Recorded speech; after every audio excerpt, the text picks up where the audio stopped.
What if I told you that I never would have made it? If he never came to take me. And I really thought I didn't need saving. Yeah. Now I need him on a daily. I've been around, round. So many people let me down. There's nowhere I can go that your love won't reach me right on time. Cause it don't matter where you come from. It only matters where you're going. So if you're willing and you're able, there's a seat at the table. So come on down, step right in. You welcome here, my brother, take a seat. So come on down, step right in. You welcome here, my sister, take a seat now. I know you're looking for a love that's real. I know you're tired saying, Jesus, take the wheel. It's never ever late to come back home. I'm sick and tired of doing it alone. I've been around, round. So many people let me down. There's nowhere I can go that your love won't reach me right on time. Cause it don't matter where you come from. It only matters where you're going. So if you're willing and you're able, there's a seat at the table. So come on down, step right in. You welcome here, my brother, take a seat. So come on down, step right in. You welcome here, my sister, take a seat now. Oh no.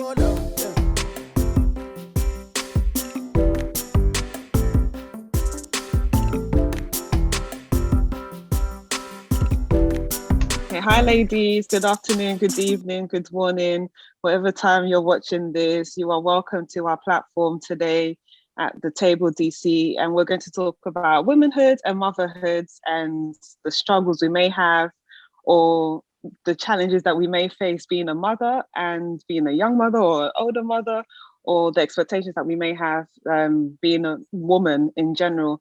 We've just celebrated the Women International Day recently, and then we have Mother's Day. So it's literally in between that. And we just want to talk about our struggles. So I'm just going to introduce the panel. So I'm Peggy. I'm one of the leaders at the Table DC, and I am an interior designer by profession. I'm not married yet, and I don't have any children yet. No pressure. And then we have the beautiful Natasha. Hello everyone, women all around the world who are going to watch this. My name is Natasha. I am a teacher by profession.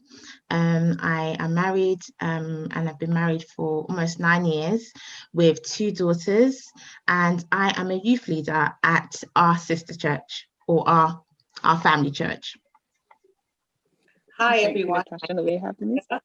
I'm a non-practicing barrister. I'm a new mom, and I'm also one of the leaders at the table. Okay, welcome everybody. Thank you, ladies. So today we're just going to have a few Q&A session and a generic conversation. So it's like a little bit of a girl talk, so we hope you enjoy. But I'm going to throw a question out to any of us, really. So, you know, the ultimate question everybody asks, like we always ask by default, how are you? But we don't really sit there and think about that question. We always say, oh yeah, I'm good, you. Oh yeah, I'm cool, you. But how are you, especially during this pandemic, this 2020 into 2021, being a new mom, being a mom with 2 kids, 2 young kids. Mm-hmm. How are you doing as a woman as well? So anyone can answer that. Denicia? Okay, I'll go. I'll take the pressure off. I think for me, I've had to evaluate the different roles that I play within my life, because I realized that possibly I was trying to be superwoman. I was trying to be the best wife and mother I could, be the best teacher in terms of business, or trying to pick out the kind of gifts that I have within me that I could put into a business idea.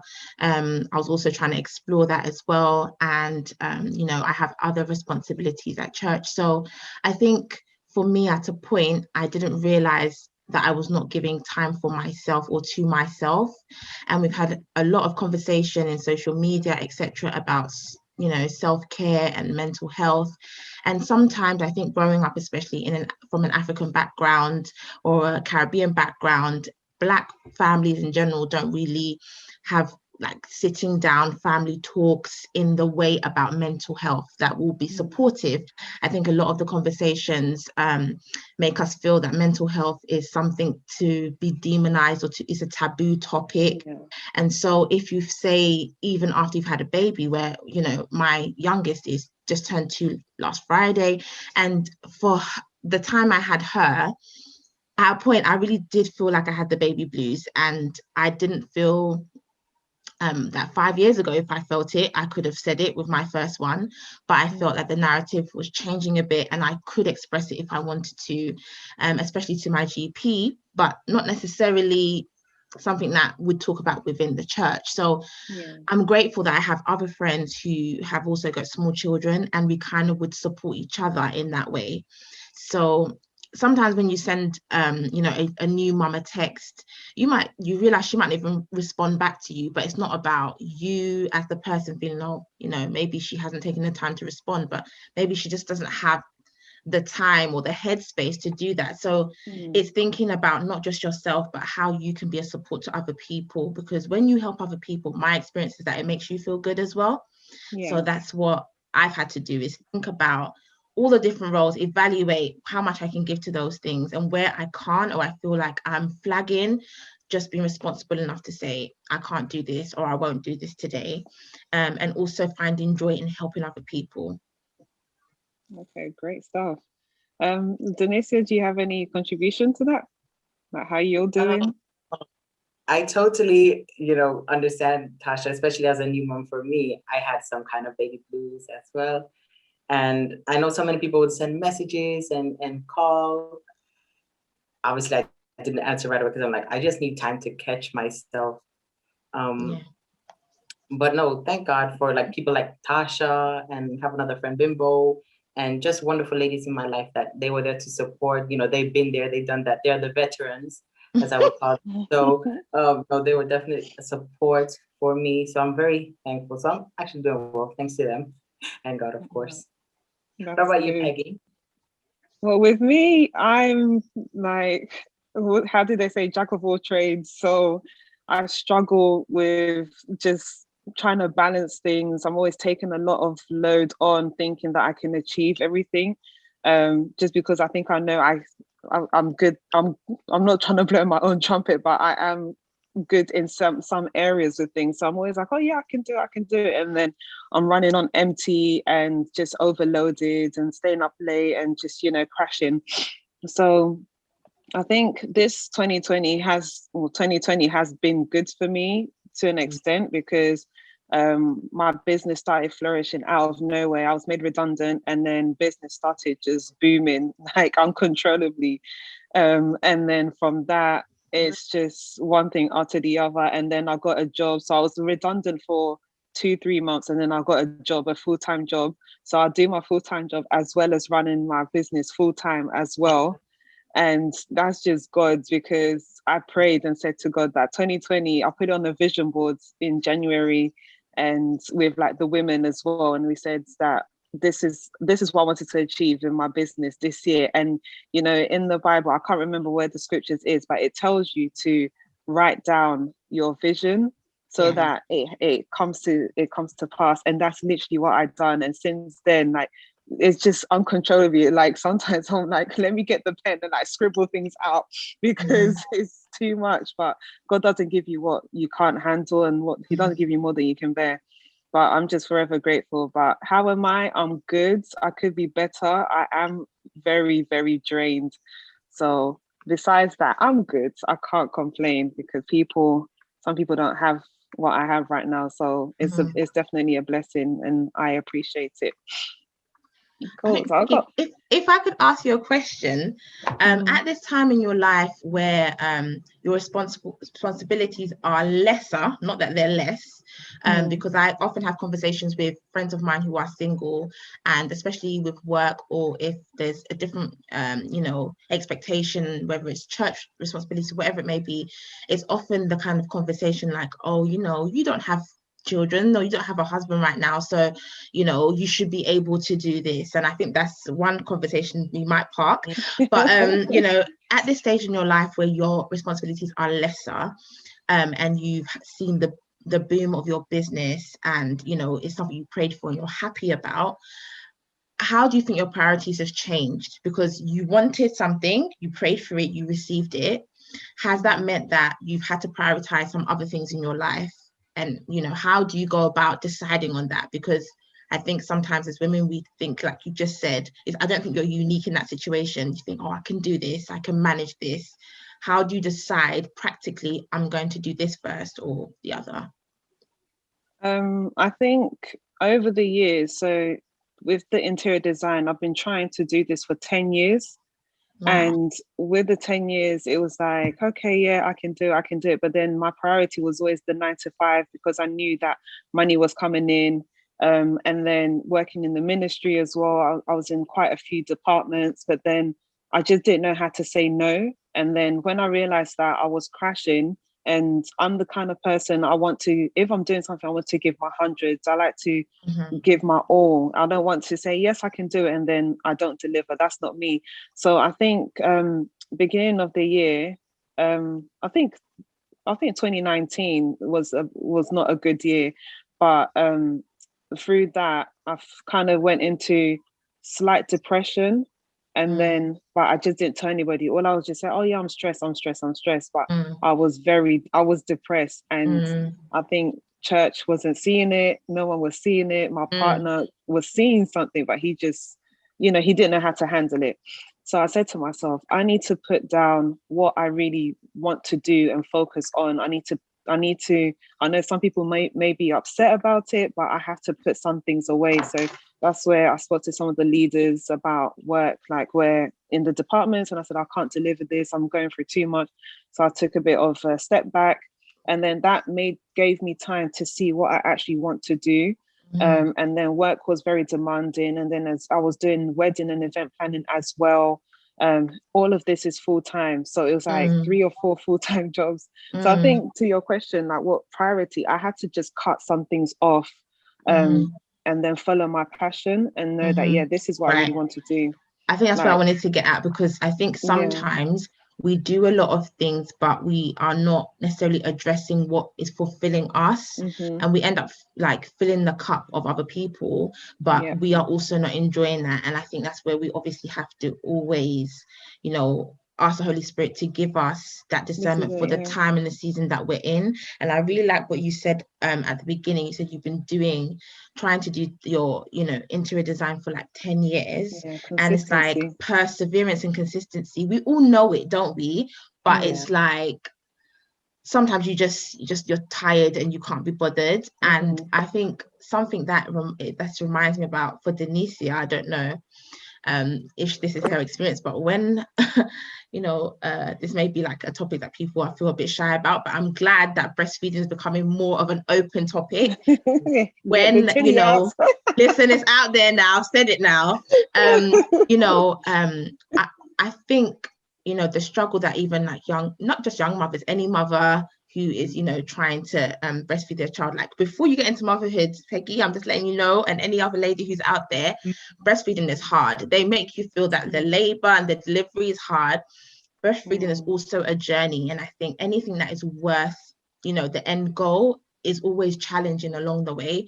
So I just want to put it out there, because it's something I don't think I was educated enough about with regards to breastfeeding. And if you feel like your child is struggling to feed, also not that guilt of I'm going to give the child a bottle. That's something that has been taboo as well, I think, amongst our community. Or just keep trying. And for some women it doesn't work. None of us is built the same. We are all individual and made in the image of God. And one thing you mentioned was like being a high functioning person, but still going through different issues. And I think, you know, eventually you decided you were going to talk about it. And I think this is why this kind of forum is so healthy, that we feel we are safe to talk about things, you know, whether it's our mental health, whether we're struggling to continue breastfeeding, whether we're struggling within our relationships with friends or family.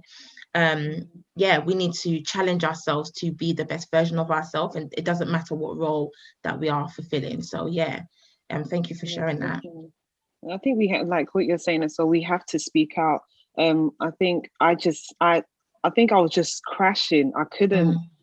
I didn't know what to do anymore, and I had to go to the assistant pastor and the pastor and tell them, look, I don't know what to do. I don't want to disappoint. I was even feeling guilty saying, you know, like, oh, I can't do this, you know. So and then I just felt like, because I'm so passionate about the table as well, and I just felt like, okay, I'm stepping back, but then I don't want them to feel like, what if I just felt like, oh, my babies, like, are they going to be able to do this? Even though they're doing their own thing, everybody's got their own attributes and their gifts and everything. But I just felt like, oh, I'm letting the team down. So I was also feeling guilty. So learning how to say no, being in ministry and learning how to say no without feeling guilty is something that I'm still learning. And I think our leaders need to support us. Well, our leaders supported me, so but I think in general, anywhere in the world, any church leaders need to see the well-being of like the other leaders in ministry, so that they can deliver their all, because we play a very tough role in all of this. So and we have to put on a face as well, dealing with personal issues and stuff. So yeah. I think one thing you commented on is about, you know, the gifts being different. And so when we're in a team, one beautiful thing I found is that, you know, we can pick up each other's slack, whether we are worried about disappointing the team or otherwise, whether that's in a family situation, working in an organization. Just because if someone hasn't got the exact same gifts as you doesn't mean that they cannot kind of support in the role that you have.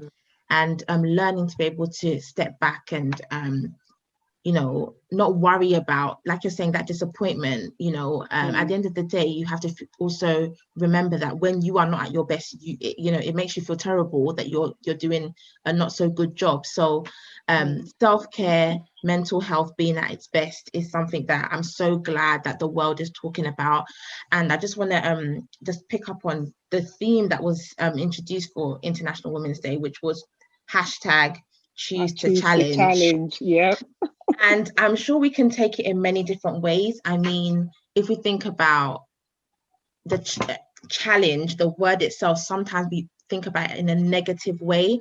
Oh, it's such a challenge. This is so difficult, you know, but I think the word challenge is not meant to have a negative connotation. It just means that we are going against the grain, but we are achieving something at the end, you know. So I just want to read this short excerpt from that the website for International Women's Day for 2021. It says, a challenged world is an alert world. Individually, we are responsible for our own thoughts and actions all day, every day. We can all choose to challenge and call out gender bias and inequality. We can all choose to seek out and celebrate women's achievements. Collectively, we can all help create an inclusive world. From challenge comes change. So let's all choose to challenge. So from challenge comes change.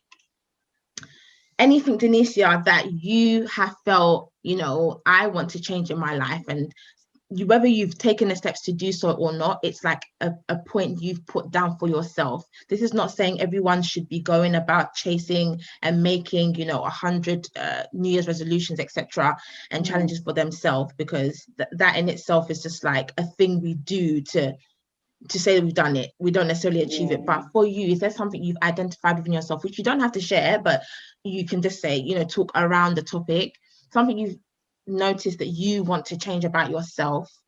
And if you have taken some steps towards it and you want to share, then yeah, please share with us.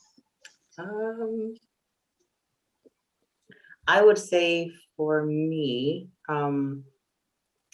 you know how like in the beginning of every year, if it's not, oh, I want to exercise this year, I want to get on my, you know, healthy journey, then you would hear some people saying, I want to get closer to God this year. I hear that a lot, but not every New Year's. My New Year's resolution, I want to get closer to God. Yeah. Now for me, I'm okay. I want to get closer to God. I switch it up for me. It was way before the year even started, but I was saying like, I want to be more like Christ. And then I was, praying and asking God, like, what areas, because being on lockdown, you guys know me. I love to serve. I love, I'm a youth leader. I'm also one of the leaders at the table, worship leader and all those things. And the virus, the lockdown, it just slowed down everything. And I didn't know I needed a break until that lockdown. And on Instagram, I saw things like, oh, if you don't come out with how many skills out of this lockdown, you wasted your time. I'm like, yeah, I'm not about skills right now. I need to rest. And I didn't know I needed rest until, the lockdown hit. Yeah. And then I was, in the sense, feeling in a way guilty because I had to drop a lot of things because I was pregnant at the time as well. So I was like, okay, I couldn't serve the way I wanted to and all those things. So I had to, pull back from most of the things I was doing at the church. And I started feeling bad. I'm like, oh God, I love to serve. I'm not doing what I'm supposed to do and all those things. But then, like praying and seeking God is like, you need it. Like, how can you serve and do things with excellence if you yourself, if you're burnt out, if you don't have strength or, all those things. So, no, but yes. I think we can be definitely encouraged by the word to rest. We know that, even when God finished with the creation of this earth, like a whole omnipotent God, he took a day to rest. And I think because we happen to worship on a Sunday, that Sunday is not restful if you're a leader at church. So you work in the week, and for some of us, you might have a side gig you do on the Saturday, and then you come to church and you serve. And so we are actually not resting. And sometimes even as younger women, we will find that our bodies don't feel the age that they should be. Once I saw like a TV program that we're doing, and basically you can tell apparently the age of the body by doing certain tests on it. I don't know if anyone's ever watched this one. I've done that myself, and oh my God, God, it tells me I'm at honestly, I cried. Embarrassing. So I actually tried this with my daughter the other 50. day. Oh, I didn't get an age. I didn't dare go that far.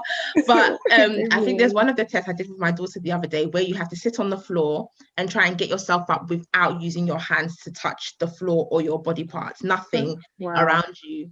And, how many times it takes you to do that, gives you a sign about the agility of your body or the age of your body. So as we're resting more, our bodies are healing, and I think we probably just missed that out completely, not knowing that, recuperation and rest comes when we sleep. So having 3, 4, 5 hours sleep, it's just not going to cut it, and we definitely do get burnt out. I think in seasons where we're working towards a project or something, that can be allowed, but it has to be moderate compared to, it can't be the norm for us to continue to work out, to work like that. So we are encouraged. The example we have is right at the first book, in Genesis, that God rested from the work that he did. And we're also encouraged, even in the New Testament, that we are supposed to leave our burdens to Jesus. Come to me, all who are weary, who are burdened. And whether that's the work we're doing, whether that's even like an emotional stress that we're feeling, we have to actually actively say to ourselves, Jesus, I'm giving this burden to you, and believe that he will carry that for us.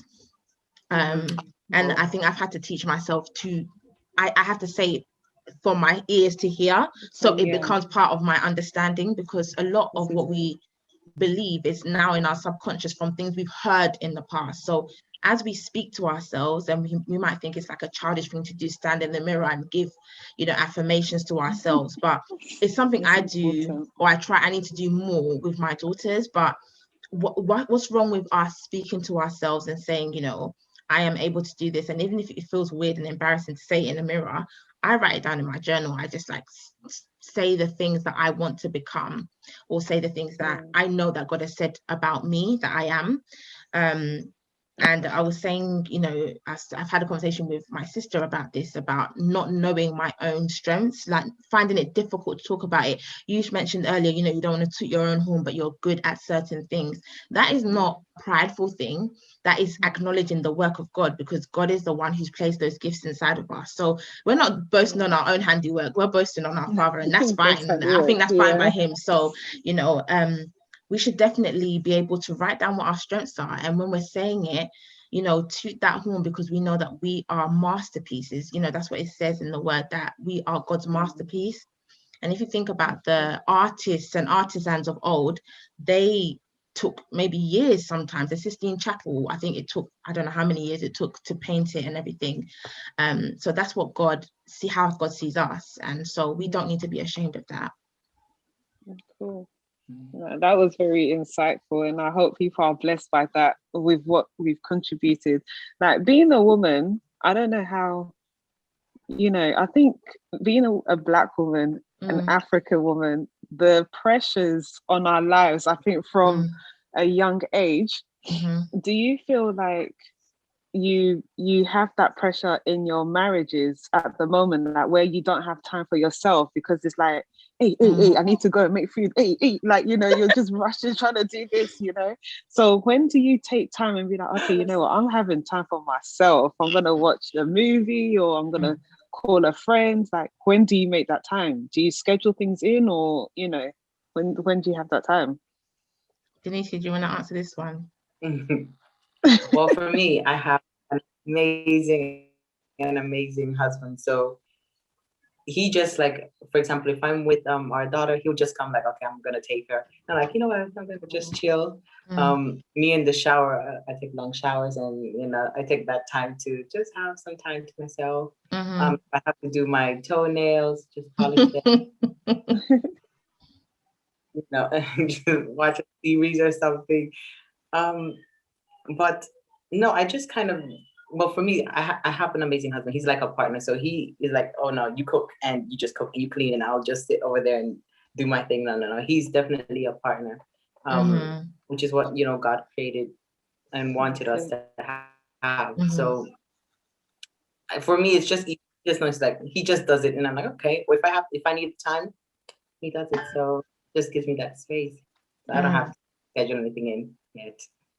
Oh, that's good. That's good. How about you, Tasha? You guys make it sound so easy. It definitely isn't like an easy road to travel, because you've lived your individual life for however many years, and then you start living with somebody. And for some of us, or many of us, maybe you don't, you know, moving with your husband before you get married. So, you know, other people might have had a bit longer to know their partner. It depends on your situation, if you've been like childhood sweethearts compared to, you know, a shorter time frame. But you know, in going to like bridal showers and everything over the years, like, there's so many different types of advice people will give you. I always say, do what works for the two of you, because I have a friend that I know, she can be at home with herself and her children and her husband, and she doesn't have to give prior notice. She just says, oh, you know, I'm popping out. I'm doing this, I'm doing that. And she could full blown say she's going to the West End. Like, she wouldn't have to talk to him about it in advance. And some people might be on here saying, yeah, that's what I'm gonna do, that's what I'm expecting to do. But that's not the reality, because it's not about your husband having a short leash on you, or your partner, or your family, you know, but it's about, even when you live at home with your parents, it's just like courtesy, you know what I mean? It's consideration for the other person. So especially when you do have young ones, or just children, or even, let's say you're at home but you have an older person, or an unwell family member that lives with you all, you want the other people to also feel supported. You want them to not feel like you're just upping and going. So you know, it's just an easy discussion to have, like, oh, I might need some time. Even if you haven't booked anything in, you might just say to your husband, say to your partner, say to your mom, dad, whoever you live with, you know, I'm going to take this time out, I'm going to go and do this. And it just makes that person feel they have been considered, regardless of what it is you're going to do.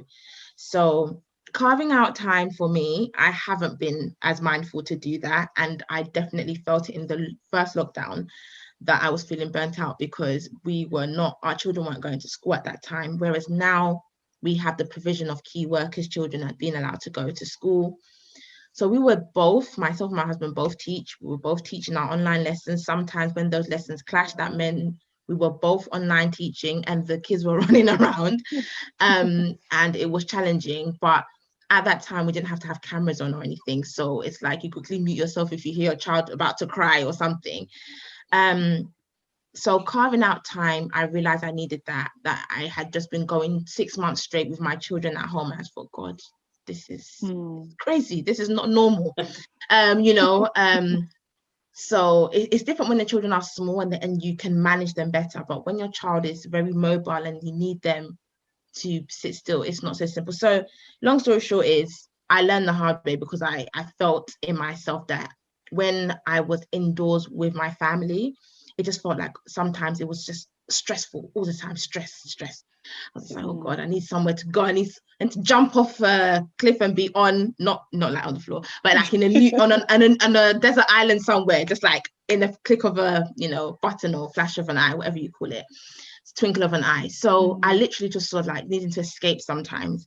And you realize you're not alone. You have to speak to people. And like I said, Nisa mentioned, like, I've been there, done that. But when we had our first daughter, we, of course, first time. So luckily for me, I had other friends who also had children at the same time. You reach out to them. You need to be your brother's keeper, it says, or be your sister's keeper, the Bible says, be there for each other. Like, you really don't know what someone else is going through. I've had a conversation with someone the other day who I know is like, she's just an amazing person.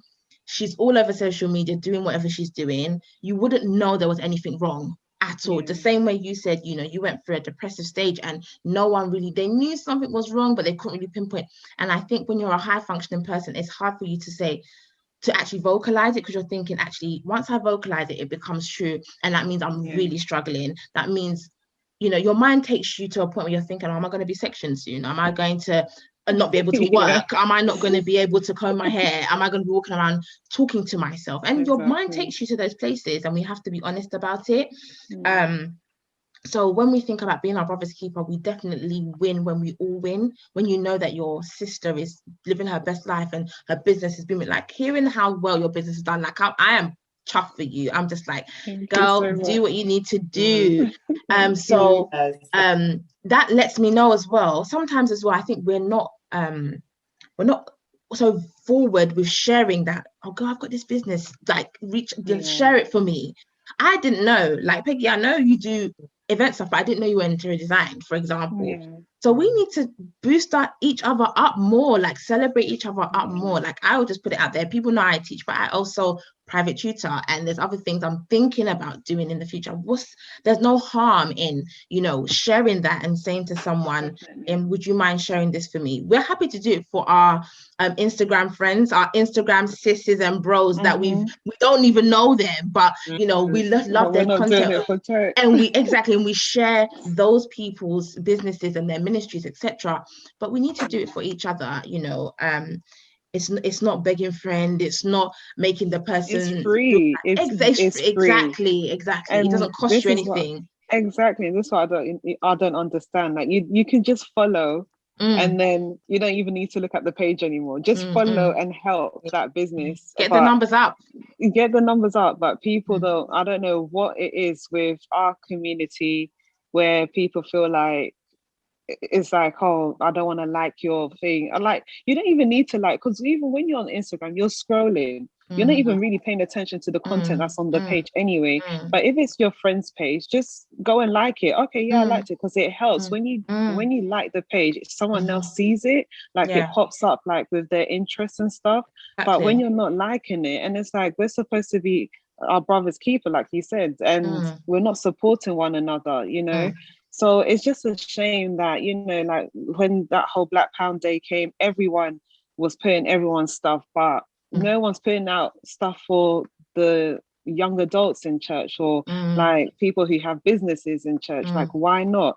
But I think that it also has that, I don't know whether it's a stigma or something, where it's like, oh, maybe my business is too work like circular or That's a good point. or That's a good something, point. you know, I don't want people to know that I'm doing this, or I don't know. I really honestly don't know what it is, but I think it that's a good point. it holds people back. So Maybe it's about people being worried about what people will think of what they do, but yeah, obviously they're not illegal activities. So yeah, and everyone knows everybody goes to work, you know. So whether you are fighting crime as a police officer or you are making people happy by making the spaces that they live in more comfortable, you know, none of them is more honorable than the other. That's how I see it. So yeah, I think in a way, I'm going to tell my truth. I have, in a way, times in the past, I've had to shun away from maybe taking clients within, you know, people that you know closely because they don't you say it, appreciate the girl. gift. I'm nodding really hard here. Yes, they don't appreciate the gifts, and you don't want. So Yeah, to be very honest, if I know I'm gonna you know, ask a friend or ask someone who I go to the same church with to do something for me, you know, I'm ready before I even start the question, to you know, pay the for the process. service. I of course pay for the service, and I also think about the most expensive I'm willing to pay for. I look at that, and then if they mention that, I won't say, "Oh, sis, bring it down." No, because when I'm ready for, when you know, I'm giving my expanding my business or whatever it may be, or even if I'm giving of my time, I want the person to appreciate it. Sometimes if it's not paid for, it's not valued, you know, and it's such as, you know, sometimes like our relationship with God, because the sacrifice has been made, isn't it? Jesus Christ has died. So sometimes it's like, oh yeah, well, you know, I'll get to that. I'll get to my time with God in the morning. I'll get, you know, we don't put God at the, you know, the top of our list, and then you know, in that lack of the right priority, it means that other things also fall out of place. So one thing I have said over and over again, God help me, time management. I'll be late to my own funeral. That one, you know, you've heard it said. And today, for I don't example, play with time at that's all. the thing. Because I'm like, time is money. I see it as money. So when I see time, I'm like, okay, 10 o'clock. I'm there at 9:55. If I'm not there, that means something beyond my control has blocked me. You know? So I can't play around with time. And I find it disrespectful when people are late, or if like let's say most things happen, you know, but if people consciously are like, oh yeah, 9 o'clock, oh it's all right, you know, I won't come, like I'll come at 1:45 or something, and it's like, why don't you value me, why don't you respect me enough to be here on time? And I think within our community it's too common, it's like it happens too often, and it's like, why you won't do it if you're working for JP Morgan or whatever, like you'll be there on time. So you have to do the same thing. But I don't know what it is that, again, we need to change our way of thinking. We need to renew minds. We need to challenge ourselves to be better. challenge ourselves, because all this, that's why we're not growing in the community. We're just like, it doesn't allow us to be a good example as well. It doesn't allow us to be a good example to like the generation that is coming up after us, or you know, even like some of us, like I'm the eldest out of my siblings, so you know, though it's not the same as back home, it's like, oh yeah, respect your elders, they still value you as an older sister or an older cousin or whatever. So we definitely need to take the fact that we are examples of Jesus much more seriously. Definitely. I agree. Do you think like you've lost yourself when, because you know, you mentioned that we're all individuals and we all have like, we're all unique in our own way, we're all our own individuals, but do you think when you've been married, this for both married girls on here, do you feel like you've lost yourself along the way sometimes, or do you feel like you're still you, or do you feel like maybe I've evolved for the better, I'm a better version of me, or what? Because I think sometimes my fear being single at the moment. Well, girl, you're not single. Well, on the application it'll be single, married, divorced, or widow. Okay, so I is single right now to be married. But yeah, single to be married. And my fear sometimes is like, oh my gosh, Like, am I gonna do so much, with that whole being submissive to your husband? Am I going to lose myself just serving him, basically? That's my fear. And I think even literally 2 days ago, because I'm just so swamped with work, I think I had like a little bit of an emotional breakdown to my partner, and I said, oh my goodness, like, we're going to be married soon, we're going to have babies soon. How are we going to manage this? Because we're both creatives and we're both like working self-employed and staying up late working. And then if there's a new baby, how would we balance it? And he was obviously no discrimination. Men is men are men. And he just said, well, everyone else is doing it. We're gonna have to do it. That's what he said.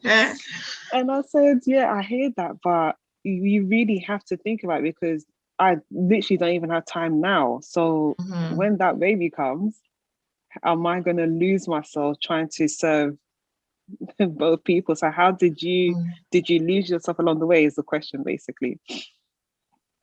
But Denisha though she's been married less time than me, she's been with her husband longer than me. So I think Denisha can answer this question.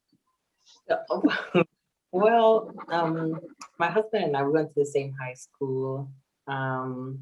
We got together in 2012, got married in 2018. So we're like around 3 years, coming up to 3 years. For me, like before I got married, I finished my studies. So that was one thing. But when our daughter started coming in, the maternity leave, Peggy, if you can take your maternity leave, take it. If you can take a full year, take it. You need it. Wow. You have to drop everything, like I did at the time, currently. Drop everything and just spend time with your family. Oh my God. Especially if you know you can. Peggy, take the time off, please. Listen, wow. Take the time off. I'll probably carry my child on my back and go and see clients. I'm like, yeah, so you need this cushion over here, you need this over here. Do you know what? Some women can do that. Some women can do that, but I definitely did it the second time around because I just felt I'd missed out on things, from the first baby not being able to be there the whole time. So yeah, Denisha, please continue. So yeah, but if you know how you are and you like to take up a whole bunch of stuff, no, just calm down and just, if you have to take 6 months and then you say, okay, in the 7th month, I'm going back to work, but just have a time where you have nothing to do and it's just, your family and your baby. It will help a lot. Also, there will be a time you're going to gain weight, so you're not going to feel yourself. I wasn't feeling myself. I still don't feel myself because I gained weight. So I'm trying to do that currently, but there will be the time like, oh my gosh, I don't look the same. I don't feel the same. So there's so much. How are you dealing with that, with the body change? How are you dealing with that? I know it's a struggle as a woman because even before babies and we put on a bit of weight, we're just like, we're fat, we're this, we're that. And then how are you challenged? People will greet you. You look fat, as if it's a greet. Know. Like, guys, I don't know why people do that, and I even get that. So I'm just like, how for women, it's a thing, isn't it? It's a thing. The like aunties, the physical, the aunties. Yeah, they do. You have become fat, and you're like, hello, look at you. They don't find it offensive though. They think it's just like a comment, just like everyday language. But I think, that it's very much a generational thing. I think for us, in our generation, it's, if you don't look a certain way, then you're not supposed to be, the most desirable woman. But I think as well, there has been a little bit of a turnaround on that. Like slim thick has become a thing, which when we were younger was never a thing. It was just like, to be honest, I think because social media wasn't very prevalent then, it was either you were pretty or you weren't. Probably it was more about colorism at that time than the shape of your body. But now, having a bit extra is a cute thing. I think for when your body changes in terms of motherhood, it's the little pouch that you get on your tummy, and that is so demotivating. No matter what you wear, everything else might be okay, but the pouch, the overhang. And I used to complain about my tummy before. I used to think, I've not got the flattest tummy, and I wasn't doing anything about it. So I don't know why I was complaining, because I wasn't, I wasn't being particular. But your body will definitely change, and I think you have to remember that you have carried a miracle. Getting to the point, even when you're preparing to marry, Peggy, it's like, or to be in a household with someone you've never lived with. It's a transition, and to make it to your first year without killing each other is a miracle. To make it to 5 years, to 10 years. Now, it?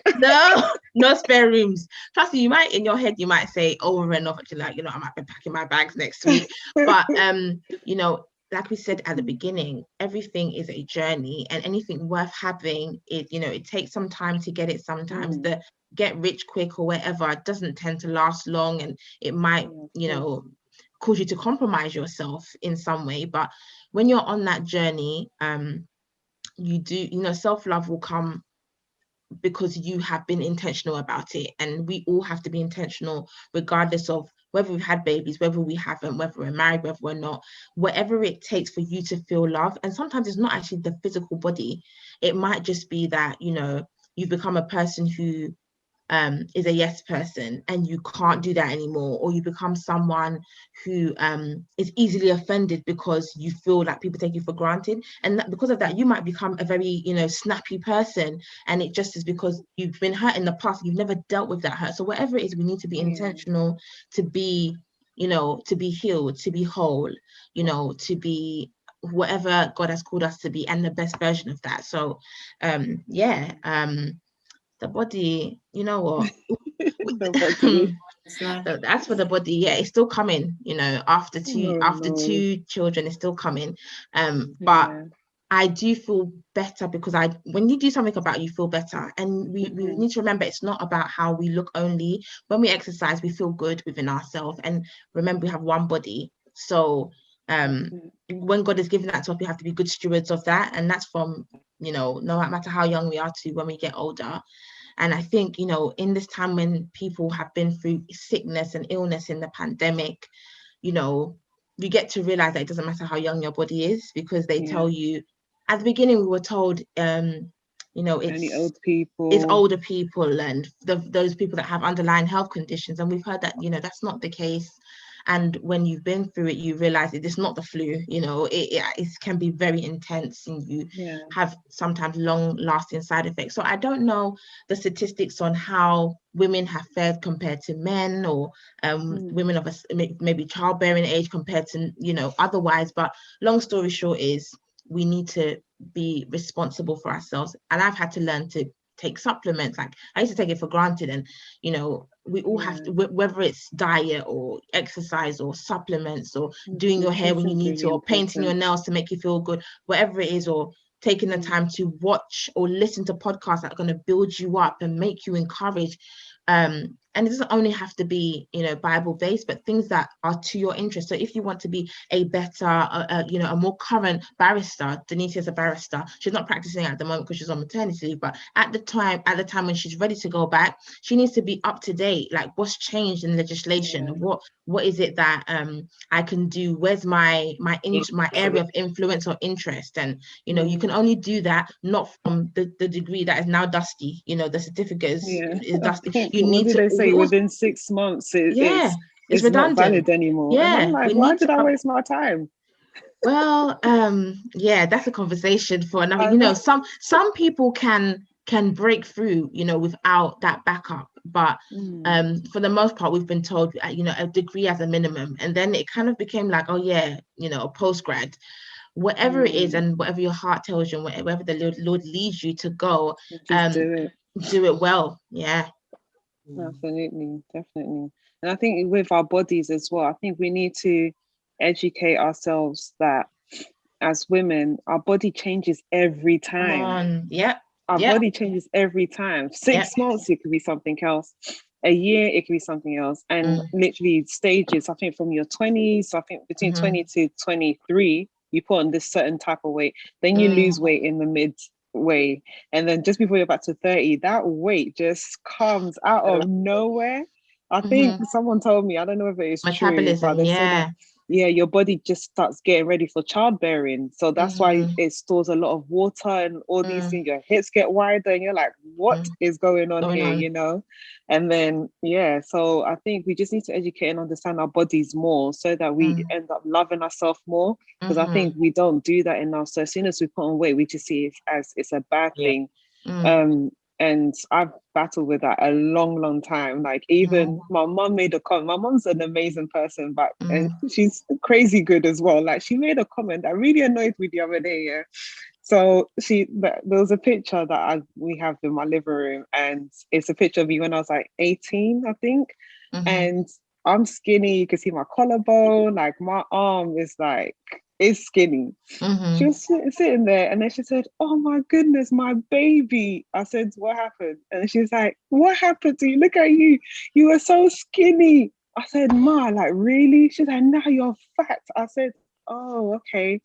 But because I know how my mom is, it didn't offend me. I was like, "Well, your pictures, you're not unrecognizable compared to what you are now, you know." If you're trying to go that way, I will come back for you, you know. But it's like the way, because I now understand how my body works, why I put on weight, how I'm putting weight. I don't sleep well, I don't eat well. So only because of I'm just so busy. But now I had to like time management. I literally put a reminder on my phone. Okay, it's time to eat. Okay, it's time to drink water. Oh, you know, like literally putting a reminder. And I've been doing that for the past couple of months. I took the conscious decision to take care of my skin because I used to just use soap and water and loofah pads and that's it. But now I'll go through a skincare routine, literally taking that conscious decision to do that because my skin was breaking and everything. And obviously lack of sleep, my body's not repairing. So I think we just need to educate ourselves and just love ourselves more. And women need to lift each other and support each other because we're not supporting ourselves. Like, you know, someone's just had a new baby. Like, what do you expect? Their body's changing. And then they're like, oh my gosh, she's put on so much weight. Like, I don't understand. Like, what do you expect? Yeah, and I think one thing with regards to education that we may not know, and this is because, you know, it's not necessarily taught in schools about how hormonal imbalance can affect, you know, women's general you know, their appearance. I had a friend who during pregnancy in particular went through a time when she was just you know, she had like a breakout which was like hives all over her skin, inflammation.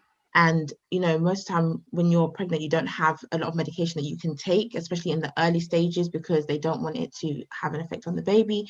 And, you know, people that used to see her used to be like, okay, what happened there, you know, and it quite mean comments and stuff like that. So we have to be careful. There are things that, you know, women go through like PCOS, you know, having like polycystic ovary syndrome, which can cause so many different side effects. And one of those things might be that the person puts on weight. It might be that, you know, they're going through really painful periods, and that means they might just be, you know, comfort eating. You don't know. Endometriosis is something that's really difficult to diagnose, but a lot of women go through it, and because we don't know about it, you know, we're not supporting each other. So you know, the whole thing about fertility as well is like a taboo subject in our community, but we need to speak out more. And I have a particular friend who has just you know, been so open and talked about her own journey, being like 28 and not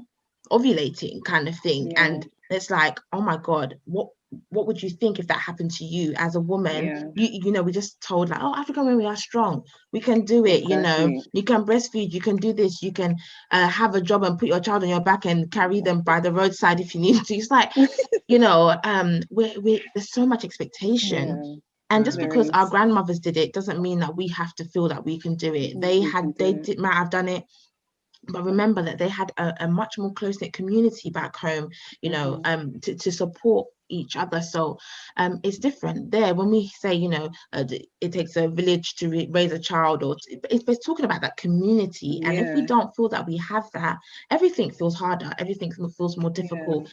you don't feel like you have the love and support of people around you to actually succeed. And we've heard about, you know, that crab mentality. Everyone's trying to get out of the bucket, stepping on each other, and not realizing that we can actually all get to the top if we are, you know, in support. So I think in terms of women's health, it's something we definitely need probably within the church to support each other on more, know more about, you know, how many times have we been told, you know, we need to be screened, mammograms, cervical screening, you know, we're reminded by our GPs, but a lot of girls would have had a particular injection to prevent them from getting HPV, which is a type of virus that can lead to cervical cancer. But when I was at school, I didn't have it. So it's my job and my responsibility then to think, okay, apart from my cervical screening, is there anything else that would make me more prone to this? How can I eat better? Sometimes we hear about alkaline diets or whatever. Just, you know, be in the know. We can't afford to be ignorant about, you know, things around this technology and social media everywhere now. So yeah, it's our job to be responsible. Absolutely. I think you talked about fertility. I think we don't, as Black people, it's like a taboo, like, oh no, don't say this, or you know, and also because we're Christians and like there's power in the tongue as well. So it's like when you start talking about fertility, oh, it's the forbidden thing. Like, why would you say this? And but we're human beings as well. Our bodies are going through its own thing. Someone can't, like, this is another thing where I think I had an issue with in general, not with like church, but the way church in general acts and talk. In the sense of, you know, you go through counseling and, you know, they talk about the no sex before marriage and stuff, like maybe you haven't even been touched, but then you don't know if you've got any issues. You could be having normal periods, normal cycles, and then you can't get pregnant. No one tells you that, okay, yes, you need to go and do a health check with your partner, see if they have any not, I don't want to say issue, but like a condition or something. I would second that, definitely, especially guys, we are Black, so sickle cell anemia, thalassemia is very prevalent in our community, and if you're not careful, you're going to marry someone, you're going to have children with them, and you need to be sure that their percentage is low enough, because myself and my husband had to go through that. Each time we have a child, we're both carriers, we need to check that the child does not develop, because there's 25% chance, and that's scary. You know, I have a cousin who has sickle cell anemia, and it's scary to see him when he's in crisis. It's really painful. You know, so it's crazy. We do need to be aware, definitely. We have to. I think also as women, we need to get health check, like sexual health check, not just checking if you've got an infection or something, like the deep checks. And with me, I think 2018, I had a time where I said, oh, you know what, I want to do a health check. Like, I just want to do a health check. So I went Harley Street, paid for it, and did the fertility MOT. And it literally tells you, you know, how fertile you are. You know, it gives you like a projected timeline that, you know, you have to be active now to try and conceive and all of this, but you can't really get that from on NHS. On NHS. We're not getting that awareness from church, and it's like, who do we go to get this information, you know? And like one of the doctors said, she was giving me an example of the story of a couple who, I think the lady was 28 and the husband was 30. They had just been recently married, and then she's realized that her periods was irregular. Then all of a sudden it stopped, and she's literally gone through menopause. And it's like, at 28, at menopause, what do I do? Then it's like, what are my options?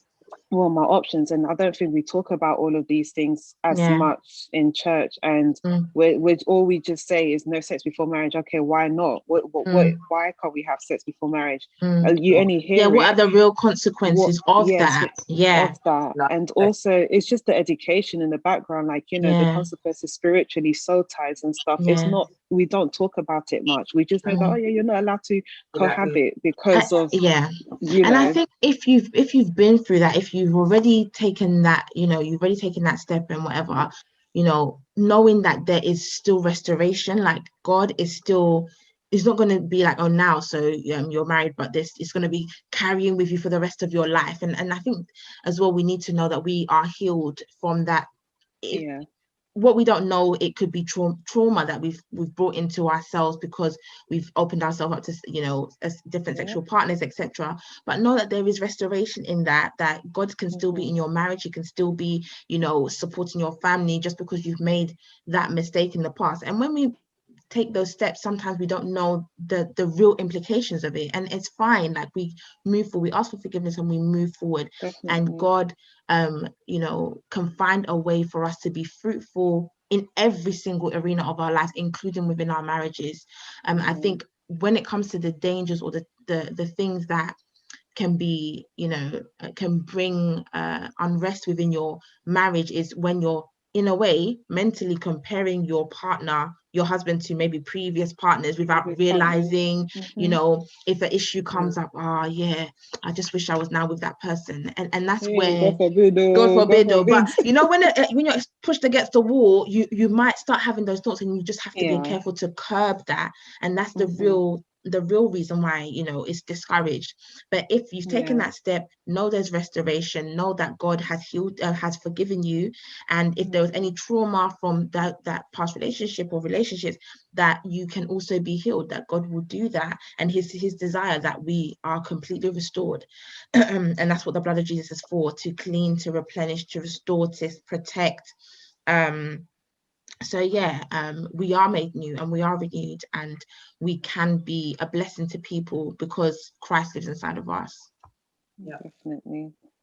This was very insightful. I mean, I just hope that people took something away from this. I mean, as women, we can talk and talk and talk, but if people want to know more, just join us at the table online, and just, you know, we'll have different things online, different things coming up, and then like we just need to talk about these things more, basically, and just break that stigma of, oh, it's a taboo, or we're not allowed to talk about it, because a lot of things, if we don't talk about it in church, people will go outside to find the information, and we can't have that. We need people to stay home at church, not going outside in the secular world to find that information. Yeah, Jesus is the answer. Jesus is the answer. Jesus is the answer for the world today. I'm not going to try and sing. You know, oh dear. No, I'm not doing try and sing. At this time, I'm just like croaky voice. But Denise might sing for us, who knows? Yeah, Denise is a worship leader. She can sing for us. But I think you really made a point about something that, you know, we've talked a lot about motherhood, but this conversation has not been only about motherhood and marriage. It's about us being who God has called us to be. And we have to remember that we are made in the image of God, and every single attribute that God has. So if he says he's a father, that means we are his children. And what is the blessing that comes with being a child of God, or having a parent? Think about the many things that your parents do for you. They clothe you, they feed you, you know, they provide shelter for you, you know, all the things that are attributes of God also automatically give us a title, automatically give us an inheritance. And because we know what that is, or when we realize what those things are, then we have to walk fully in it, run with it. You know, if God, like you mentioned, you're a creative, and we know Denise is a worship leader, it's like God has given you those gifts because that is actually part of him. You are part of him on this earth. So like, guys, we have a great legacy, and we can't dim our light anymore. And the Bible tells us not to put our light under a basket, under a bushel. We put it out for the whole world, the light to be seen. And so, yeah, let's be that. Let's be the best version of what God has called us to be. And thank you so much, ladies. I've enjoyed this. So have I. So our handles, we said, the Table DC on Instagram and the Table DC on Twitter. And yeah, our slogan, Denicia, for the Table DC. Everyone has a seat at the table. If you want to send us a DM, if you have a testimony to share, you know, DM us. If you are going through something and you need that support, prayer, DM us, message us. We're here for you. So yeah. And then watch us on YouTube as well. Oh yes, definitely. Okay, thank you. Bye ladies. Bye. I know you're tired saying Jesus take the wheel. It's never ever late to come back home. I'm I'm sick and tired of doing it alone. I've been around, round, around, round. So many people let me down, down, down, down. There's nowhere I can go that your love won't reach me right on time. Cause it don't matter where you come from. It only matters where you're going. So if you're willing and you're able, yeah, there's a seat at the table. Yeah. So come on down.